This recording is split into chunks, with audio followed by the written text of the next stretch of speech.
Bom dia, oitavo ano, tudo bem com vocês, alunos? Na nossa aula de produção de texto, eu quero que vocês peguem o caderno de atividades, de produção de texto, lá na página 23. Então, na aula passada, na página 20. Deixa eu só achar aqui. Página 20, não 23. Nós, nas nossas aulas de língua portuguesa, falamos um pouquinho sobre a regência, tá? Então, regência é o nome dado ao fenômeno pelo qual certas palavras exigem uma determinada preposição. Os falantes da língua sabem usar automaticamente a regência. Assim, nenhum falante dirá eu gosto celular, mas eu gosto de celular, porque o verbo gostar exige a preposição de. Quem gosta, gosta de alguma coisa, tá? Então, pela regência, simpatizamos com alguém, gostamos de alguém, fazemos referência a alguma coisa, ansiamos por uma notícia, pensamos em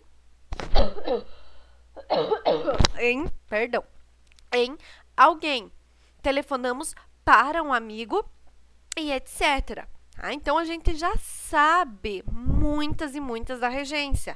O que acontece é que muitas vezes a gente se confunde, né? Porque a língua falada, ela é diferente da escrita. A língua padrão é diferente da linguagem informal, a linguagem falada, conversada. Tá? Então, mas mesmo assim, como nós temos o exemplo aqui, ninguém fala eu gosto celular, eu penso você. Não, eu gosto de celular, eu penso em você. Então, a regência, as dificuldades com a regência começam a existir na passagem da oralidade para a norma padrão escrita, porque muitas regências universalizadas pela fala comum não são aceitas pela gramática normativa. Um bom dicionário que apresente exemplos de uso pode ajudar em caso de dúvida.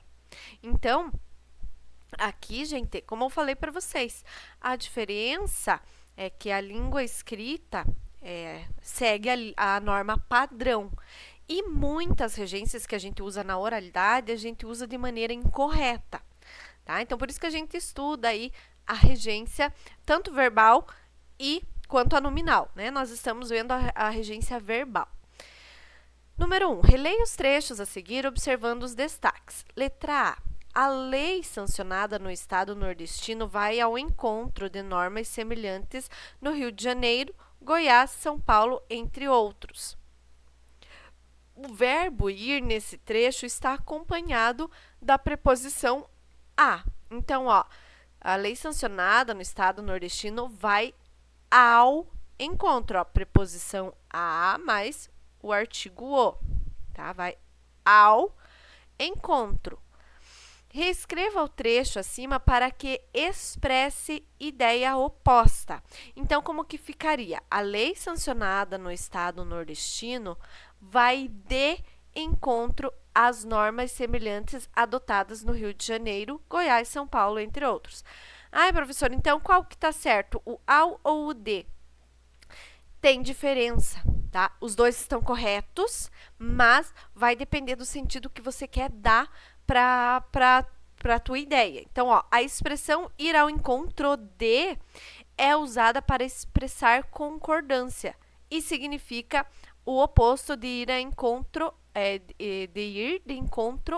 a, que quer dizer estar em desacordo com, opor-se a, discordar de, estar prestes a chocar-se com e etc. Então, aqui, a lei sancionada no estado nordestino vai ao encontro de normas semelhantes.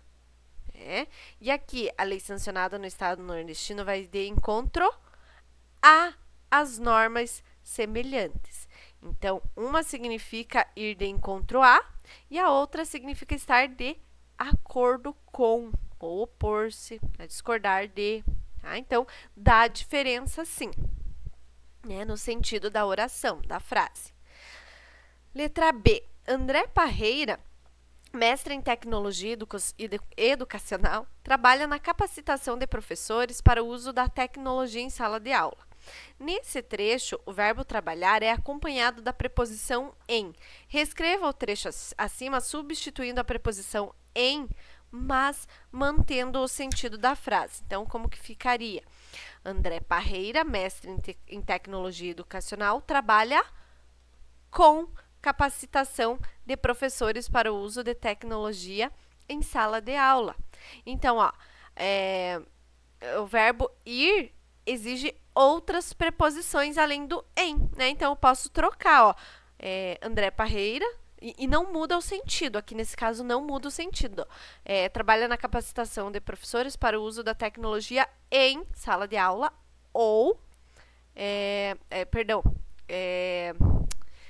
mestre em tecnologia educacional, trabalha na capacitação, né? Esse na a gente trocou com. Quem trabalha, trabalha em mais a, que é o na, ou trabalha com alguma coisa, tá? Esse na aqui é a contração do em mais o a. Número 2. Exercite seus conhecimentos de regência reescrevendo as sentenças a seguir, comuns na oralidade, passando-as para o padrão escrito. Letra A. Ele fez afirmações sobre o uso do celular que ninguém concordou. O que está faltando aqui?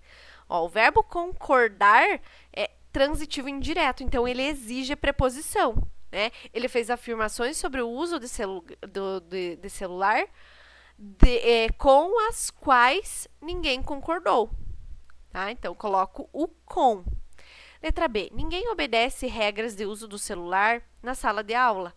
Obedecer é verbo transitivo indireto e exige preposição. Então, fica assim, ninguém obedece às regras de uso do celular na sala de aula. Então, preciso pôr a preposição.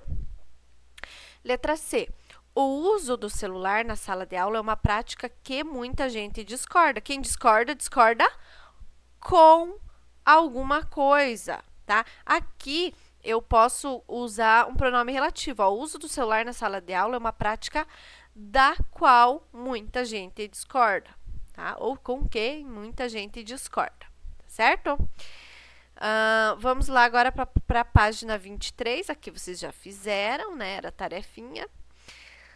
Número 2. Substitua os conectores destacados nos trechos a seguir, procurando manter o sentido das sentenças. Então, letra A. Apesar das mudanças de estratégias educacionais que permitem o uso do celular em sala de aula representarem um grande avanço pedagógico, é sempre prudente ter certo cuidado. Então, aqui eu posso trocar esse conector por outro. Quem fez diferente pode deixar, mas uma sugestão.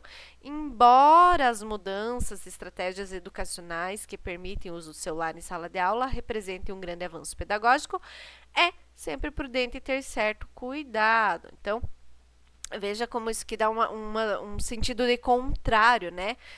É uma conjunção aqui adversativa. Tá? Letra B. Segundo o estudo, os aparelhos seriam uma causa de distração dos estudantes. Posso trocar esse segundo por de acordo. Né? De acordo com o estudo, os aparelhos seriam uma causa de distração dos estudantes. A letra C. Além disso, possuem a grande vantagem de serem ótimas ferramentas de apoio ao professor. Eu posso trocar por possuem também, ainda, né, a grande vantagem de serem ótimas ferramentas de apoio ao professor. Bom, gente, para nós fecharmos essa parte da dissertação escolar, vamos fazer uma retomada desse conteúdo e aí na próxima aula a gente começa a unidade 2, que vai falar sobre a primeira página, né, a capa do jornal. Então, vamos fazer essa revisão, prestem atenção porque é muito importante que vocês saibam esse conteúdo, tá bom? Agora, alunos, nós vamos continuar fazendo a nossa revisão sobre o que a gente viu nesse bimestre, né? Então, nós falamos sobre a dissertação escolar, né? Nós vimos e produzimos uma dissertação escolar. Vamos relembrar o que é uma dissertação escolar. Então, é um gênero textual utilizado em ambiente escolar, muito presente em vestibulares. Então, é É um gênero textual muito usado, muito feito, e vocês vão fazer até o terceirão, vocês vão produzir esses tipos de textos. E quais são as características desses textos? Então, eles têm como proposta a produção de um texto argumentativo com o desenvolvimento de temas geralmente de relevância social. Então, lembra que nós falamos sobre o bullying, sobre o armamento, né, o desarmamento, vários assuntos que são relevantes para a sociedade, certo? Então, sempre quando falarmos em dissertação, nós vamos falar em temas que são relevantes, que são discutidos na sociedade, tá? E um texto argumentativo, ele é aquele que a gente traz a nossa opinião e a gente argumenta, né, tentando convencer aí que a nossa opinião está certa. O autor deve apresentar uma solução para o problema em questão. Então, esses textos, essas dissertações, elas precisam apresentar uma solução para o problema em questão, certo? Então, vamos ver aqui. Então, precisa de uma introdução, um desenvolvimento e a conclusão, certo? Então, é um texto que você precisa contar qual que é o tema que vai ser, né, desenvolvido. O desenvolvimento é onde vocês vão argumentar e a conclusão é o fechamento aí desse texto com a proposta de uma intervenção, tá? Aqui, estrutura padrão. Então, nós temos a introdução, que é a apresentação do tema, como eu falei para vocês. No desenvolvimento, nós temos os argumentos que defendem o ponto de vista do autor. E na conclusão, nós temos a retomada da tese e a proposta de solução para o problema abordado no texto. Então, seria essa a estrutura de uma dissertação escolar. E qual que é a diferença entre tese e argumento? Então, tese, como já falei para vocês, é o posicionamento defendido pelo autor do texto. É a opinião, é a hipótese. Então, a tese é opinião. E o argumento, o que é o argumento? É a ferramenta textual utilizada para justificar uma tese, né? Fácil, né? Se a gente só está revendo aí para vocês lembrarem, porque são conteúdos, são conceitos que a gente ainda vai ver mais para frente, tá? Então, nós temos vários tipos de argumento. Nós temos o argumento de autoridade, também a gente já viu isso, né? Que nós temos a opinião de um especialista no tema do texto. E nós temos o argumento raciocínio lógico, tá? Que é um recurso com relação de causa e efeito, fato e consequência, tá? Então, isso a gente também já viu, mas só relembrando os tipos de argumentos. Vamos ver, então, exemplo de argumento, de autoridade. Digamos lá no texto, vocês dão uma opinião e vocês colocam um argumento usando uma fala de uma autoridade, né? O pensamento de uma autoridade. Então, de acordo com o escritor José Saramago, tudo na vida é literatura. Então, aqui, e por que ele é uma autoridade? Porque José Saramago é um autor, ele é um escritor, né? Ele faz livros, ele escreve livros, então ele entende de literatura, né? Por isso que ele é uma autoridade nesse assunto sobre o que é literatura. E um exemplo de argumento por raciocínio lógico. Ó, o desmatamento, direta e indiretamente, causa a morte de muitas espécies da fauna e flora. É um raciocínio lógico, né? Porque quando há desmatamento, há morte de espécies da fauna e flora. Então, aqui eu tenho um exemplo de argumento por raciocínio lógico, é uma coisa lógica de se acontecer, né?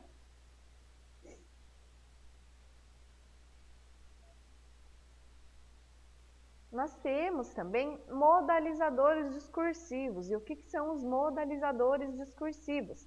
São elementos linguísticos que mostram a atitude do autor em relação ao tema do texto. Então, são frases, são palavras que mostram a atitude do autor em relação ao tema do texto. Por exemplo, realmente, é certo, é lógico, sem dúvida, inegavelmente, é necessário, é urgente, é possível que, provavelmente, felizmente e infelizmente. Então, são palavras, são elementos linguísticos que mostram a atitude do autor em relação ao tema do texto. Tá? Então, é sempre bom aparecer esses tipos de palavrinhas no texto, porque eles mostram a sua atitude, né? Em relação ao tema, tá? Também nós vamos ler agora um artigo de opinião, tá? A gente vai ver mais para frente, acho que aí nessa nossa apostila do terceiro bimestre, mas também ainda vamos continuar falando sobre o artigo de opinião. Então, vamos fazer a leitura aqui desse texto, que é de uma aluna chamada Fernanda Maria Sintra. Então, prestem atenção, que eu vou mostrando para vocês o que é a introdução, o que é o desenvolvimento e o que é a conclusão, tá? E os argumentos também. Então, vamos juntos fazer essa leitura. A polêmica das galinhas. O lugar onde eu vivo, ultimamente, ganhou destaque nacional ao proibir a criação de galinhas e outras espécies de aves no perímetro urbano da cidade. Então, aqui vocês já viram que só nesse parágrafo aí já tenho o quê? Uma introdução. Porque o que é a introdução? É eu contar para o meu leitor sobre o que vai ser o tema, né? Estou fazendo uma contextualização, né, sobre o que é o tema. Senão o meu leitor ele vai começar a ler o texto e não vai entender, né? Então, o lugar onde eu vivo ultimamente ganhou destaque nacional ao proibir a criação de galinhas e outras espécies de aves no perímetro urbano da cidade. A Vigilância Sanitária do município divulgou comunicado a todas as famílias de Muzambinho, informando sobre a proibição legal da criação de galinhas em seus quintais, seja para vender, seja para consumo próprio. Notícia que acabou causando certa rejeição e espanto aos moradores. Então aqui ainda eu tenho a introdução, ainda estou introduzindo o tema que eu estou tratando, né? As famílias terão um prazo de 90 dias para retirar as aves dos quintais e levá-las para outro local que não seja dentro da zona urbana da cidade. O não cumprimento dessa lei por parte dos proprietários de aves lhe acarretará multas no valor de R$120. O senhor Hélio Neto, chefe do setor de vigilância sanitária do município, esclareceu que a proibição não foi iniciativa desse órgão, mas ocorre em cumprimento à legislação. Além disso, diariamente eles recebem denúncias e cobranças a esse respeito. Segundo o profissional, mesmo diante do trabalho de orientação por parte da vigilância aos criadores de aves, a criação de galinhas gera situações complexas e indesejáveis. O cheiro forte da ração é um fator de proliferação de moscas, risco à saúde dos proprietários dos animais e aos vizinhos. Houve, diante do fato, opiniões diversas. Moradores se manifestaram de diferentes formas. Alguns reclamaram da grande quantidade de cães soltos pelas ruas, situação que também gera outros problemas. Outros consideram a proibição absurda. Uma moradora concordou com a necessidade de providência, porém pensa que outras questões dentro do município merecem maior preocupação, como o esgoto a céu aberto da cidade, opinião com a qual concordo plenamente. Com certeza, há assuntos realmente mais plausíveis e importantes a serem tratados com mais urgência. Então, qual que é a opinião aqui da Fernanda Maria Sintra? Que há assuntos mais plausíveis, mais importantes a serem tratados com mais urgência do que a proibição aí das galinhas, né? Então, já achei aqui a tese da minha autora, né? Da Fernanda aqui nesse caso. Vamos continuar. Em depoimento ao Jornal da Cidade, um vereador do município manifestou o entendimento de que a proibição não deve ser para todos. Entende que apenas os casos que geram problemas devem ser fiscalizados e cobrados pela vigilância sanitária. Esclareceu o prefeito que providências são necessárias mediante denúncia e cobranças a respeito disso. Entendo que os criadores de galinhas de nossa cidade deveriam ser respeitados. Essa prática já faz parte da vida deles. é um costume de muitas cidades do interior do Brasil, um fator cultural de muitas pessoas de pequenas cidades. Faço a leitura de que a vigilância sanitária e algum órgão competente devem orientar e fiscalizar esses criadores de galinhas quanto à saúde e manejo delas e higienização do local, uma vez que as galinhas, de certa forma, ajudam na limpeza dos quintais, combatem insetos e até mesmo escorpiões. Assim sendo, a polêmica da proibição de galinhas de Muzambinho atravessou limites. Modificou o cenário da pacata cidade, né? A cidade ganhou manchetes em vários programas de jornais de televisão, como Globo Rural, EPTV, Fantástico, entre outros. Então, aqui nós temos um artigo de opinião, né? Então, aqui, na maioria aqui, dos primeiros parágrafos, eu tenho uma introdução, né? Ela está contando o que aconteceu na cidade dela, né? Quem que proibiu e que os moradores não gostaram, certo? Então, eu tenho uma introdução. Aí depois ela já vem falando aqui que alguns reclamaram da grande quantidade de cães soltos pelas ruas. E por que que ela traz isso aqui?